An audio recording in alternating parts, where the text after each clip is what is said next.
Ikalawang kabanata, yung nakita ko sa bubong. 3:00 ng madaling araw. Akala ko tapos na. Tahimik na ulit sa paligid. Wala nang huni, wala nang ingay. Pero alam mong yung katahimikan minsan, parang nananadya? Yung tipong sobrang tahimik na ang lakas na ng kadug ng dibdib mo kasi pakiramdam mo, may kasunod pa. Nasa tabi pa rin ako ni Ate Leti. Nakaalalay ako sa kanya habang tulog siya. Hindi ako sigurado kung talagang tulog o pinipilit lang niyang ipikit ang takot. Nakapulupot pa rin sa amin yung tingting na para bang panangga naming dalawa. Baka nga totoo ang sinasabi ni Kuya Dario na hindi lang basta pamahiin ang tingting. Tapos, may kumaluskos sa bubong. Pero di tulad nung kanina na parang hayop lang ang gumapang, ito, mabigat, buo. Parang may bumagsak. Hindi gumuho kundi bumagsak as in sadyang bumaba. Sumunod ang parang mga kuko na humahagod sa yero. Creak! Creak! Krag! Napasandal ako sa pader. Hawak ko pa rin yung flashlight pero naninginig na ang mga daliri ko. Kahit yung kutsilyo sa mesa parang ayaw ko nang abutin. Parang wala na ring silbi kung ano man yung nandun sa taas. Pilit kong pinakiramdaman ang paligid. Nang bumukas ng kaunti ang bintana sa likod, yung parang sinadyang dahan-dahan, doon ako tuluyang kinabahan. Hindi hangin yun. Walang hangin sa gabing to. Nilakasan kong loob ko, lumapit ako. Tinakpan ko agad yung puwang, pero bago ko maisara ng buo, sumilip ako palabas. At doon ko siya nakita. Nakaupo sa gilid ng bubong. Hindi ko agad makita ang muka niya. Ang una kong napansin ay yung balikat niya.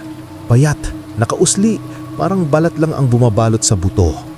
Tapos yung buhok niya mahaba, basang-basang nakasabit sa gilid ng yero parang alon ng itim na usok.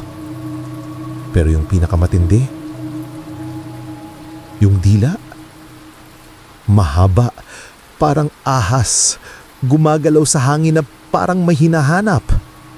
Parang sumusuri ng amoy. At yung dulo ng dila niya may parang tusok, parang tinidor. Hindi siya gumagalaw. Pero alam kong alam niyang nandun ako. Parang sinusundan niya yung kaba ko. Parang naririnig niya yung tibok ng puso ko kahit wala akong sinasabi. Tapos, bigla siyang humarap. Isang mabilis na paglingon, walang ingay, walang pag-aalinlangan. At doon ko nakita ang mukha niya. Walang mata. Pero may dali na nabutas kung saan sana naroroon ang mata. Para bang tinanggal at linisin. Para bang sinadyang alisin para hindi lang makakita, kundi makasilip sa loob mo. Napaatras ako. Napabitawan sa flashlight. Tumama sa sahig. Patay ang ilaw. Diliin mo man wala kang maririnig sa labas kundi yung paggapang niya sa bubong. Paikot. Palapit. Agad kong hinila ang kahon mula sa ilalim ng kama. Yung nakita ko nung isang araw na may ukit ng baybayin. Sa loob, nandun pa rin yung tingting na may pula sa dulo. Basa ang kamay ko sa pawis pero hawak ko pa rin. Bumalik ako sa gilid ng bintana. Inilabas ko yung tingting at itinutok sa hangin kahit wala akong makita, kahit na hindi ko alam kung para saan. Wala kang makukuha dito. Bulong ko. Taimtim. Seryoso. Tahimik ang sagot. Walang tunog. Walang galaw. Hanggang sa biglang crash! May nabasag. Hindi ko na alam kung salamin, kahoy o mismong kisame. Tumakbo ako pabalik sa kama ni Ate Leti. Inilatag ko ang tingting sa 4 na sulok ng kama. Para kaming nasa gitna ng bilog. Ako sa labas, siya sa loob. Tapos, wala ulit. Tahimik na naman.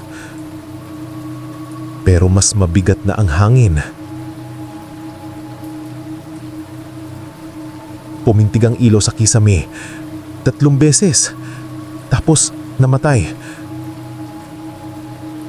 Pagbalik ng ilaw, saglit lang, pero sapat para makita ko ang bakas ng paa sa kisame.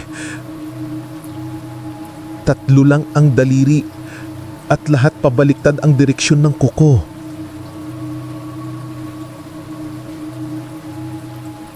Nilabanan ko yung takot. Hindi na ako umurong.